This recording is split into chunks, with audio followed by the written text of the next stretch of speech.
Hi, guys. So, I miss talking to you guys about this stuff because that's kind of my favorite thing of teaching because I get a nerd out. So, I'm going to kind of do a lecture style to help you guys with your discussions this week. And I'm going to kind of give you an exemplar of your discussion as well in this. So, number one, why should we know about Cesar Chavez? And why is his work and the experience of farm workers such an important thing to know? So, number one, let me tell you, what do we need to survive? We need water and we need food. Without those two things, doesn't matter.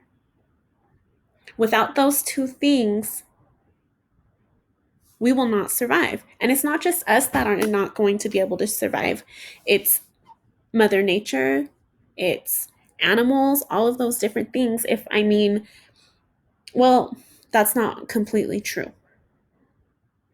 If we don't have food for ourselves and there's still water and the world is still lush and still capable of growing, then yes, it'll still be alive. And if the reasoning that we don't have food is because we don't have people working to pick that food, or we don't have people that have the knowledge or the tools or even the land to grow their own food and to take care of themselves in that way,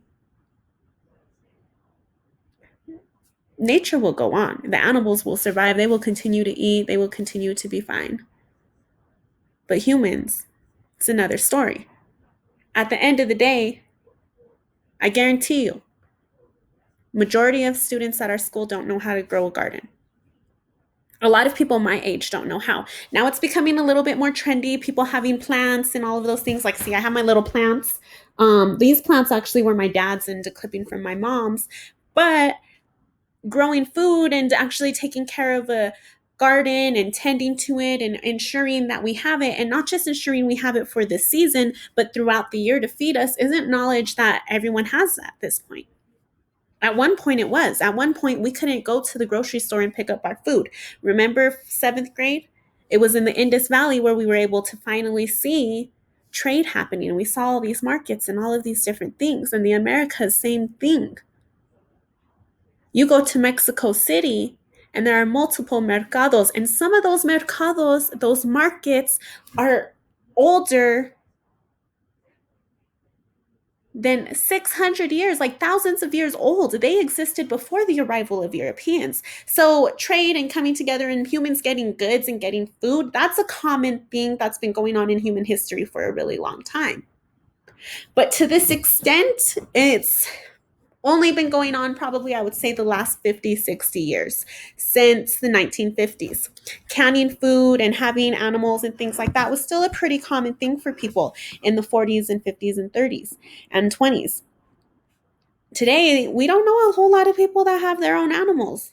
How many of you guys know somebody that takes care of their own goats or pigs or cows or whatever, and takes care of their own chickens? And maybe they don't even eat them, but they have their chickens so they get their eggs every morning, or they have their cows so they can get their milk and then maybe they can make cheese, or they have their goats so they can make a goat cheese and then they have their milks from their cows to give them those nutrients. At the end of the day, you have to find ways to keep it. Maybe some of you guys are like my family, where we buy all kinds of chili at the very beginning of the season, and we buy all kinds of beans as well. Right in September, August, we go and we'll get about a 10-pound bag of beans to last us the year, and we'll get a couple bushels of chili, and that'll last us throughout the year. And that's something that we do have stockpiled up naturally, even before this coronavirus. But do we go pick that? No, we do not. Farm workers do that. And without farm workers, I don't know how we would survive, because we live in a climate in Colorado. It's not California. We don't have a orange tree or lemon tree or avocado tree growing in our backyard. We just do not have that. We have a 4-month season: May, June, July, and August. And we get one harvest, maybe two really good ones. We don't have the same advantages as other climates. So, if we're looking at what farm workers have endured throughout human history, it's ridiculous. And if we look at it here in the United States, it opens up the meaning to a whole other capacity as to what does the Mexican mean to the United States of America? And what does the Mexican mean to feeding and keeping the United States of America alive? Now, this can go on a whole other separate when it comes to our economy, to who's taking care of the kids, to who's taking care of the homes, to who's building the houses, who's building the infrastructure, who's doing all of these different things. But let's just talk about one thing, the food. Who's picking the food? The majority of migrant workers are Mexicanos from Mexico. And the reasoning behind that is because a lot of farm workers don't actually live here throughout the full year. A lot of farm workers are coming in on a visa and only coming in to pick the crops. Nowadays, they have big machines where they can basically just set that forward to take care of the crops and tend it. Maybe they could have a good selection to take care of it while it's growing. But once it's picking season, everyone needs to be there. They have housing available, just like that article seventh grade read. They have buses that go and pick them up to take them to the fields early in the morning. So, what does this mean? You have the majority of people who are picking are Mexican Americans or Mexicanos. In Cesar Chavez's time, it was not only Mexicanos, but it was also Filipinos. And the reality is during the time of Cesar Chavez, the majority of farm workers were not recent immigrants. They were actually US citizens and had been there generationally. It's this cycle that would continue. And so with this being said, what was the life for a farm worker? We saw a few different depictions of it. The reality is majority of farm workers didn't finish school. We saw that. Kids had to go to work. They had to help out. At a point, it wasn't about getting paid per an hour. It was about getting paid per the amount you picked. If you didn't pick enough, you weren't going to get paid enough. And if you have a few more hands in the house, get them out there so you can get some more money. At these points of times, there weren't even water available. Yeah, they had their canteen and they could fill it up once a day, but that was it. You see, the farm owners didn't want them to have to go to the bathroom over and over again, so they didn't want to keep them hydrated. On top of that, you have the pesticides that are going out. You spray those fields to this day. You spray those pesticides and they go on for 100 miles. So a lot of people are like, oh, let's get organic food. And organic food is good. Like, don't get me wrong. But the reality is that these organic fields are within 100 miles of these other fields that have pesticides sprayed on them. So at the end of the day, organic food sources are still going to have pesticides. So it's also a hazardous working conditions that they're living in. We saw what the farm workers had to endure in order to finally get the right to simply have a union to protect them and to organize. The reality is today, farm workers are still living in really brutal conditions. And now they have undocumented labor going because undocumented people are not US citizens. And undocumented people are people that they are able to exploit. What does it mean to exploit? What it means is to take advantage of. The reality is that there are many undocumented people who work and don't get paid for their work. It's a common practice.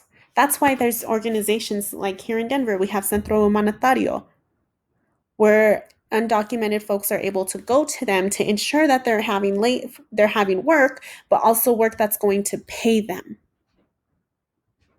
What are you going to do if you're undocumented and you don't get paid? If you don't have a worker's ID number, if you don't have a social security number, is the work legal? No. It's a whole other issue. But how much of our society depends on this labor that is deemed illegal?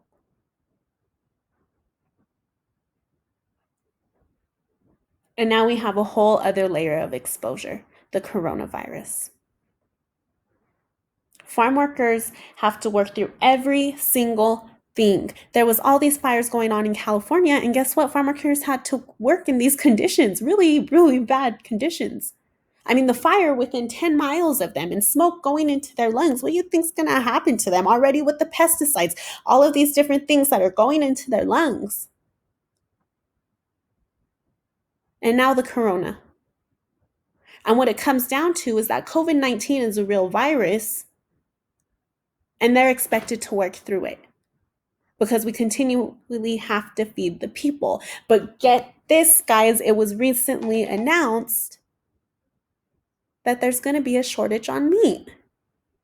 Because unlike the fields, the slaughterhouses where they're having the meat and all the factories like that are still, their citizens work there. And that's not considered an essential business. So what does that mean? The lives of our farm workers are not as important as the lives of our slaughterhouse workers who bring our meat, but they're both bringing us food. What does this mean for brown people in the United States of America? This country was built on the backs of Black folks as well as the genocide of indigenous peoples. And now where do Mexican Americans and Mexicanos fit in? Well, this is where. And El Salvadorians and all of these, and El Salvadoreños, I apologize.